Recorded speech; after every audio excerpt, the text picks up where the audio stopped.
panel this morning, you've been hearing Maggie Connu, who's in engineering, also Vivian Blick, who runs a company called Tango Group Limited, also inventor of the shower-powered radio, which has just hit the market, and Professor Russell Foster is here as well from the University of Oxford. He's a neuroscientist and is involved in the festival in Cheltenham this week.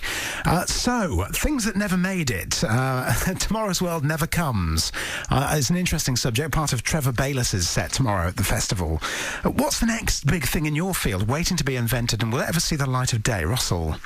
It's a tricky one. I think in brain science, what we've had is an extraordinary talent in the UK of individuals working on how do brain cells work and how do brain cells talk to each other, and then how do networks. But it's tended to be sort of somewhat siloed. So people have their own lab and their own group of researchers. And what we haven't done is really tie the whole lot up. And there's increasing opportunities whereby young researchers can come in and bridge gaps in understanding.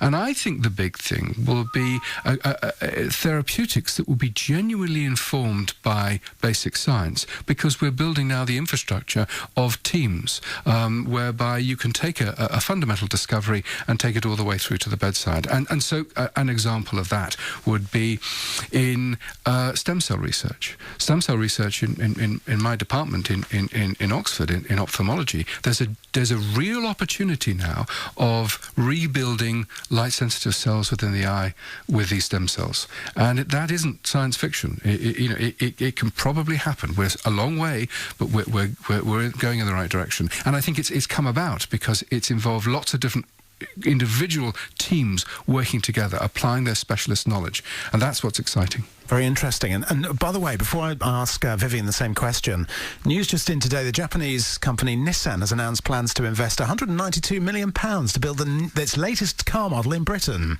helping safeguard thousands of jobs. So that's good news for manufacturing. There are some good stories around. So we can do it, but why don't we do more of it? Yeah. It's taken the Japanese to invest. Yes. Yeah. Why isn't the British managed? Why have they chosen Britain, though? There must be an incentive for them to come here and build cars. Well, I think also from automotive manufacturing, there's a skill base that's been inherent in the UK for a long, long time, and that probably comes back again, banging on the same door, back to apprenticeships, and that skill base is inherent in the UK still. So there's a lot of skilled workers available. Next big thing to be invented then, Vivian, and without destroying your own patents, perhaps, here. We're looking at a mixture of things between the complete blue sky thinking and what is actually practical and feasible, and it's a mix. And for us, basically, anything that's saving energy now is quite key. So we are working on a couple of projects, one which will start to save water, because we're looking at water shortages possibly as our weather patterns change. We're also looking at ways to make our heating in our homes more efficient, squeeze every last ounce of power out of the radiators and spread the heat around, reduce the thermostat, save energy. I mean, it's both an eco thing, it's also an economical thing, because the cost of energy is going up and we're trying to save money from that point of view. So it's a real mix. You'll save energy, you'll save money. And on the blue sky thinking, if we ever get to that water-powered engine, that would be fantastic. Because there have been prototypes of this, haven't there, of a water tank sitting on top of a bus and splitting it into hydrogen and oxygen and then running it on that. Well, yeah, that's and there's several ways of doing that, but you can do that fundamentally with essentially a hydrogen fuel cell. That's one way of doing it.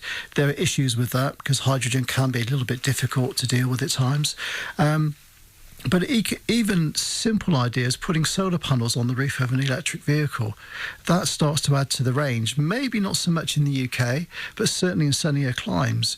And if you look, say, particularly in the Middle East, where all the oil is, and you put solar panels where there's literally sunshine year round, you could save a lot of oil use in the Middle East and perhaps make what oil there is last longer. So there's ways to look at things slightly from a different angle rather than just the way you've always looked at them. And in fact, your company was, well, you were famously on Dragon's Den showing off products that ran on water, weren't you? Yeah, we did. We've basically been working on water power, albeit in a very low power way, but we've produced a prototype of a radio that will run purely on tap water.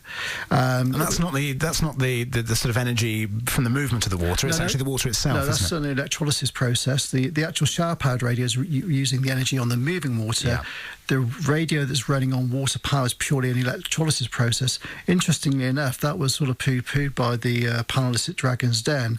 And I think they probably thought Marconi's invention of radio was not very important. But unfortunately didn't air that part of the programme. So, yeah, we're working on those types of ideas. Really things that we can do for everyday life to save energy and ultimately will save the end user money. Maggie Connew, you're next. So stay with us. 26 minutes past 11.